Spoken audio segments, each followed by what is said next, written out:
тук Ивайло Мирчев, от вчера са председател на Да, България. Здравейте. Да, точно така, здравейте. Защо избрахте двама съпредседатели на партията си? Да не би да представлявате две различни крила в Да, България?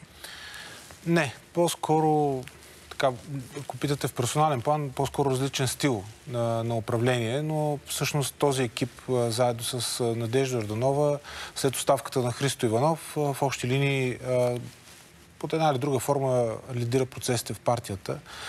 Така че има и някакъв естествен момент. Иначе това беше решение на националната ни конференция, след като имаше предложение още преди месеци от местни организации за такава промяна в устава и такава възможност. Защо? Защото ви искат и двамата ли? Не. Може би защото целите, които сме си поставили, отговарят на нашите профили. И по-точно това, което ние искаме да направим, първо да си поподредим къщичката в Да, България, след което в Демократична България, заедно с колегите от Демократи за силна България, да завършим интеграцията. 7 години вече сме коалиция. Време е, тъй като вижданията са ни еднакви, посоката, в която гледаме еднаква, време е да направим следваща крачка, след което... Коя е следващата крачка? Това ще решат органите на партиите и хората, които са в самите партии. Но логично е следващата крачка да бъде много по-тясна интеграция в начин на работа. Сливане на партиите? Не бих казал точно сливане, но това ще решат самите хора, които са част от тези партии, общността ни. Но продължаване на това, в което има една коалиция, втора коалиция, те двете коалиции пък правят по-голяма коалиция. Има един лидер, втори лидер, трети лидер, четвърти лидер, трябва да, може би, да остане на заден план и да минем едно ниво нагоре. Точно това е причината, след като пък в Демократична България свършим работата, да се обърнем към демократичното дясно. И не да правим някакви механични сливания и да съберем всякакви партийки, да кажем, айде сега тук, събираме всички лидери, слагаме си ръцете една върху друга всичките, усмихваме се на камерата. Не е това целта. Това сме го гледали. Ние сме го гледали много пъти. И това доказано не работи. Хора, които не се харесват особено, правят едни механични събирания, за да влязат във властта. След като влязат във властта, стават министри, вице-премиери и така нататък. Каква работа свършили е друга тема, но не ни е това целта. Сега, ако приемем, защото чух или прочетох по-скоро такава информация, че и доколкото знам и бившия ви лидер Христо Иванов е казал, че трябва да излезете от жълтопаветната си идея и поведение и местообитание. Кой от двама ви би могъл да работи за по-сериозни структури извън София? И двамата. Дори сега идвам от среща с Божидар в офиса и си направихме плана за старт на обиколки на местните организации в страната. Двамата тръгваме, два отделни лъча. Знаете, че имате проблем с хората извън София. Не навсякъде, имаме. Аз не би го нарекал проблем. И това не ви по-скоро... припознават, господин Мирчев. Точно така. Да, извън София трудно ви припознават. Абсолютно права сте. Извън София за нас е много трудно. Голяма част от нашите съмишленици, това е факт, са в София и в големите градове. Трябва да направим стъпка към това, да подобрим не просто комуникацията с тях, да накараме тези хора не просто да ни припознаят, а да повярват, че ние можем да ги представляваме.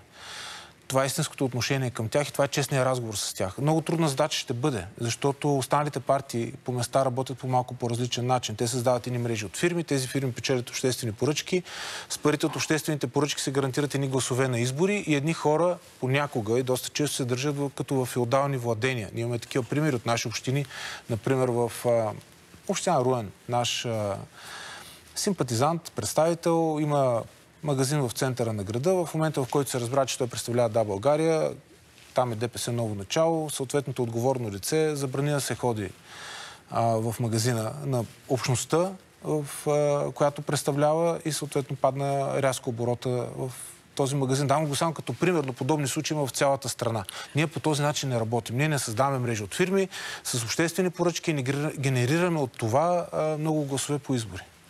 Това не казвам, че е добре, който правят другите, но кой каквото може това прави, за да събере и да защити своите хора. Обаче, още нещо ми направи впечатление от това, което успях да прочета е, че имало изказвания за разваляне на коалицията с Продължаваме промяната. Колко сериозно и каква част от партията ви е представена в тази логика?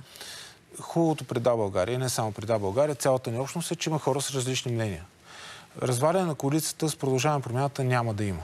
Но това, което трябва да има е много сериозно подобряване. Гласувахте ли го? Как го решихте? След като имало гласове за разваляне на тази коалиция. Не, подобно гласуване не е имало. Не е имало. Но това, което трябва да подобрим, не трябва да се лъжим. Тоест, от една страна, ние не можем да си позволим в момента да разцепваме тази коалиция. но трябва да си кажем честно, че трябва да подобрим много работата си, трябва да подобрим много ефективността си в парламентарната група и това е вече вътрешен разговор заедно с колегите от Продължаваме промяната, как да стане това нещо. Идеологически, професионални? Идеологически различия, колкото искате. Демократична България сме десни, Продължаваме промяната са център, понякога и малко по-ляво от център. Такива различия имаме, но нямаме различия по отношение на каузите си. И това е основната причина да продължаваме да бъдем заедно и трябва да бъдем заедно. А кои са ви всъщност каузите? Аз мога да бъда иронична. Много дълго време вашата кауза беше съдебната реформа. И борбата с корупцията. И борбата с корупцията, но съдебната реформа претърпя крах след решението на Конституционния съд. Аз не казвам, че този проблем е решен, но това може ли да бъде вече кауза? Кауза може да бъде борбата ни за по-добра България, без да звучи патетично. Голяма наша цел, например, може да бъде еврозоната. Голяма наша цел може да бъде в бъдещето разделение на Европа, което очевидно вече се случва. И желанието на Русия и на Кремъл България да бъде придърпана като буфер към Русия, ние да се борим за това България да бъде на Запад. И до там сме се докарали. Неща, които доскоро не се струваха невероятни, че могат да бъдат тема през 2025 година. В България ли кой бута към Русия? Не казвайте само Възраждане, защото знам отговора. Има ли други? Няколко руски проксита и с действията си до момента, изговоренето си, имам известни подозрения за президента Радев. Надявам се той да опровергава това със следващите си действия. Но до този момент има изключително сериозни сили, които бутат България по-скоро към Русия. И това не е проблема, че някой бута България към Русия. Той бута като буферна страна, която да стане на Русия, за да може Путин да използва в имагинерната си битка с Запада. Добре, а как работи според вас правителството на малцинството? Вече официално е правителство на малцинството. Как ще работи от тук нататък? Ами не е на малцинството. Как не? Защото ДПС Доган напуснаха. Но ДПС Пеевски се включи. И подкрепя правителството при вотовете на недоверие, при гласуването на определени законопроекти, така че правителството не е на малцинството. Това си е нормално правителство с достатъчно брой гласове, което може да прокарва определени политики. Единствен е негатив, че не се казва честно, че Пеевски е част от това правителство. Това, ако трябва да са честни към българските избиратели, това трябва да се каже. И понеже тези дни почти всичките ви колеги отговарят на въпроса, каква оценката ви за 100 дни работа на правителството на Росен Желязков? От законодателна гледна точка е изключително слаба. Това самото правителство си го знае. По отношение на националните приоритети, първоначално изключително плахи действия. И след това полуправилните неща, след оказани наш натиск. Визирам еврозоната, визирам геополитическата ориентация на страната, срещите в Лондон, в Париж, на които беше изключително важно България да присъства. Ние много срамежливо бяхме на тези срещи, ако ви прави впечатление. И малко срамежливо си поискахме конвергентния доклад, защото в началото излязоха представители на правителство да обявят, че по-скоро не сме готови за еврозоната. За нас обаче еврозоната е национален приоритет и няма как да отстъпим и ще оказваме максимални натиск. Това сме го казвали много пъти. Ще продължим така, докато не видим България вътре. Говорите, как да кажа, с доста добри чувства към правителството. Тогава какъв вот на недоверие ще вкарвате, ако получим Нямам право да имам чувства към правителството. А вот на недоверие ще бъде вкаран тогава, когато има повод за такъв. Това, което се случва в момента обаче, с тези пиар ходове на руските партии в Българското народно събрание, не помага по никакъв начин нито на страната, нито на опозицията, нито на част от опозицията, помага само на правителството. Защото когато вкараш вот на недоверие за корупция, ние сега 6 месеца не можем да вкараме на вот на недоверие за корупция. И по този начин се блокира в някаква степен и нашата работа. Но всяко обсъждане на бъдещ вод е в резултат от работата на правителството. Ние естествено ще бъдем яростна опозиция. Аз не разбрах, отказвате ли се от това веднага след конвергентния доклад да внесете вод на недоверие? След конвергентния доклад ще направим нашия анализ. То е след получаване на датата. Конвергентният доклад ще дойде юни месец, датата за влизане най-вероятно през юли. И след това ще направим нашия анализ. Добре, аз пак се връщам към каузите. Съдебната реформа, след, така да се каже, краха от Конституционния съд, смятате ли, че има смисъл отново да бъде подновена тази тема? Смисъл има. Големият въпрос е дали има достатъчно тяга в обществото за нейното провеждане. Вече не може да се разчита на каквото и да било влияние извън България, например. Тогава, когато се говори за потенциални срещи с американски представители, когато се говори за махане евентуално на санкциите Магнитски върху Пеевски, каква съдебна реформа... То не е евентуално. Той Борисов каза, че той не е корумпиран и че по доноси, най-вероятно ваши, според мен, визираше, на практика той е бил поставен в този списък и че много скоро ще стане ясно, че той и Горанов не са корумпирани. Не знам с Румен Овчаров какво ще се случи. Че са корумпирани, той Горанов не го казваме ние обаче. И доноси не сме изпращали на никого. Тук е много важно да кажем, че и не трябва, който да е български политик, да подценява толкова много американската страна. Никой не е правил санкциите по Магнитски по доноси. Не само това, ако сте чели докладите, заключенията, там за доноси не става дума, там става дума за конкретни данни и заключения. И най-интересното е, че не е само американската страна. Великобритания също е наложила такива санкции на Пеевски. Тоест, ако някой е успял да заблуди американците, то е доста могъщ този човек, за да заблуди Великобритания. И тъй като знаем, че това не е така, и тъй като знаем, че има достатъчно данни за контрабандни канали на цигари в Турция и какво ли още не, е добре да сме по-обрани като български политици тогава, когато говорим за държава като САЩ, че били заблудени от доноси, което всички знаем, че не е вярно. А как ще тръгне този поход към властта, който ви препоръча бившия лидер и сега част от висшето ви ръководство Христо Иванов?